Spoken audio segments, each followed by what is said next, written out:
Friend, यहाँ पर इस वीडियो में आज हम प्रेजेंट इंडेफिनिट टेंस को एकदम बारीकी से समझेंगे कि इस टेंस में क्या होता है। फ्रेंड, आपको अगर पहचानना है कि प्रेजेंट इंडेफिनिट टेंस वाले वाक्य कौन से हैं, तो आपको उन वाक्यों के अंत में ताहे तीहे तेहे देखने को मिलेगा।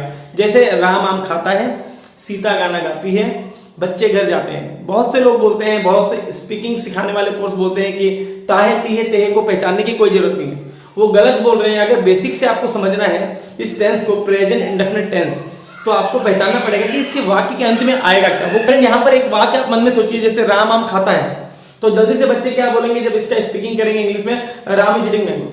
ये गलत है। राम आम खाता है तो राम इज ईटिंग मैंगो नहीं आएगा। फ्रेंड, आप याद कर लीजिए, जब भी वाक्य के अंत में ताहे तीहे तेहे होगा, एक बात दिमाग में बिठा लीजिए आप, जब भी वाक्य जब आप बोलेंगे तो उसमें ताहे तीहे तेहे आ रहा है तो कभी भी उसमें इज एम आर नहीं लगाएंगे आप। इज एम आर तो आएगा ही नहीं। फ्रेंड, बच्चे यही गलती करते हैं। कोई भी पूछता है उनसे, जैसे राम आम खाता है, तो वो क्या करते हैं, राम इज ईटिंग मैंगो। याद कर लीजिए आप, ताहे तीहे आपके मन में आ रहा है तो उसमें इज एम आर नहीं लगाएंगे। बच्चे यही गलती करते हैं, Ram is eating mango, Ram आम खाता है, राम इज ईटिंग मैंगो, मैं जाता हूं, आई एम गोइंग। ये गलत बोल रहे हैं। ताहे तीहे वाले वाक्य में कभी भी इज एम आर नहीं आएगा। एक बात तो दिमाग में बिठा लीजिए। कोई भी पूछे जाए, मम्मी बाजार जाती है, मदर इज गोइंग मार्केट, ये गलत है ना। ताहे तीहे वाले वाक्य में कभी भी इज एम आर नहीं आएगा। और एक बात और, आईएनजी कभी भी नहीं आएगा। वर्ब के फर्स्ट फॉर्म के साथ आईएनजी कभी भी नहीं आएगा। जैसे मम्मी खाना खाती है, mother is eating food, eating में आईएनजी नहीं आएगा। फ्रेंड, ईट के साथ आईएनजी नहीं आएगा। हम जानते हैं इस टेंस में ताहे तीहे वाले वाक्य में कभी भी वर्ब के साथ आईएनजी आएगा ही नहीं। ठीक है, पहले आप क्या नहीं आएगा उसको पहचानिए। फ्रेंड, बाद में आप सेंटेंस को समझ लीजिए। इसका रूल भी बताऊंगा मैं क्या होता है, इसके जो फॉर्मूले हैं रूल से वो बताऊंगा, मगर आप गलती पहचानिए पहले। जब भी आपको एरर फीलिंग आएगा पेपर में, तो आप गलती पहचानेंगे तो आपको एक दो गलती तो वैसे पता लग जाएगी कि इसमें ये गलती आ ही नहीं सकता। कभी हमें पता है जिन वाक्यों के अंदर ताहे तीहे आ रहा है, मैं क्या जानता हूं उसमें इज एम आर नहीं आएगा, इज एम आर नहीं आएगा। क्यों लगा रहे हैं इज एम आर? उसमें हम जानते हैं वर्ब के फर्स्ट फॉर्म के साथ आईएनजी नहीं आएगा, तो क्यों लगा रहे हैं?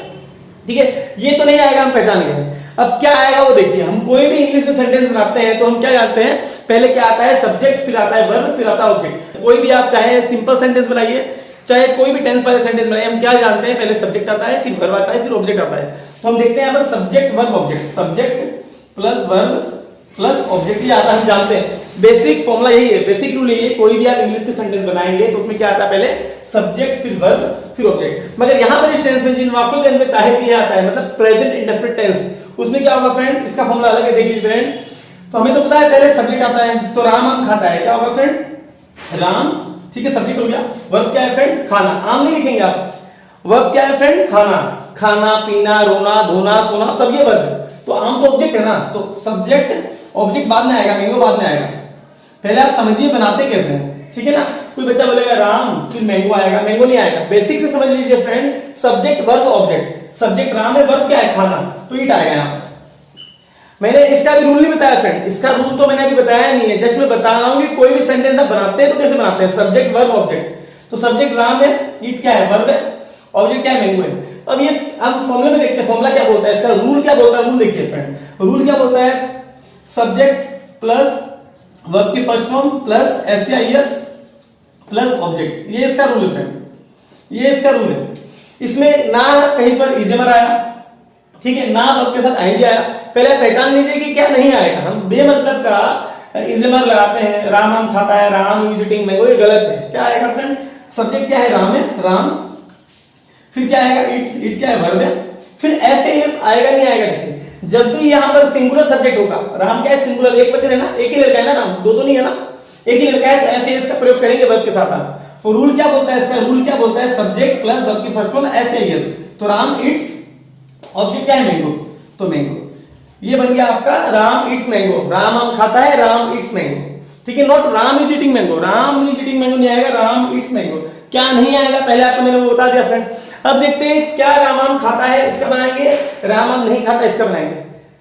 राम आम नहीं खाता है, इसका क्या बनेगा फ्रेंड, देखिए, जब भी ताहे तीहे वाला सेंटेंस होगा और नेगेटिव सेंटेंस होगा, उसमें डू डज का प्रयोग होगा।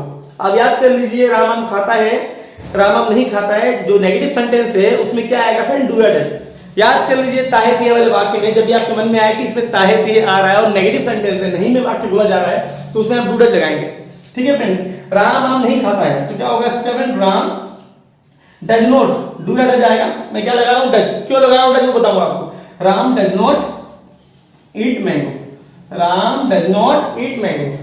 डज को है फ्रेंड, मैंने क्या बोला, जब भी सिंगुलर होगा तो एस एस का प्रयोग होगा। तो राम सिंगुलर है इसलिए डज आया। अगर राम और श्याम होते तो क्या आता है, यहाँ पे डू आता। ठीक है, सिंगुलर है तो मतलब एस एस का प्रयोग होगा। Ram does not eat mango.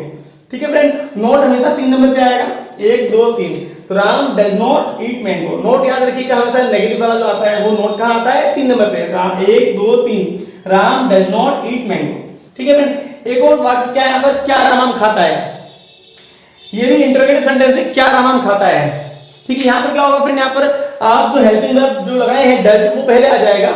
उसका वाक्य क्या बनेगा फ्रेंड, सेंटेंस क्या बनेगा, डज राम ईट मैंगो। क्या राम आम खाता है, क्या होगा friend, does Ram eat mango. तो आप देख लीजिए कितना आसान तरीके से हमने बनाया है। हमने पहले पता किया कि प्रेजेंट इंडेफिनिट टेंस में क्या नहीं आता है, ताहे तिहे वाले वाक्य में क्या नहीं आता है, इज वर्ब नहीं आता है और आईएनजी नहीं आता वर्ब के साथ। अब देखते हैं हम क्या करें। हमने क्या पढ़ा और कि सब्जेक्ट वर्ब ऑब्जेक्ट, ये बेसिक रूल है फॉर्मूला। कोई भी हम सेंटेंस बनाते हैं तो सब्जेक्ट क्या है राम, वर्ब क्या है ईट। तो यहाँ पर ये तो गलत हो गया कि मैंने फॉर्मूला बताया कि सब्जेक्ट वर्ब की फर्स्ट फॉर्म फिर ऑब्जेक्ट। रूल क्या बोलता है, सब्जेक्ट वर्ब की first form s plus object. तो Ram eats mango, Ram does not eat mango, और क्या राम खाता है, डज राम ईट्स मैंगो। ठीक है फ्रेंड, यहाँ पर देखिए डज राम ईट मैंगो आएगा, इट्स नहीं आएगा। इट्स क्यों नहीं आएगा फ्रेंड, क्योंकि एस यहाँ पर एक बार लग चुका है, तो यहाँ पर एस नहीं आएगा। इस बात का आप ध्यान रखिएगा। कोई भी क्वेश्चन, कोई भी सेंटेंस, अगर कोई वाक्य आपको इस टेंस से मिलता है तो आसानी से कर सकते हैं।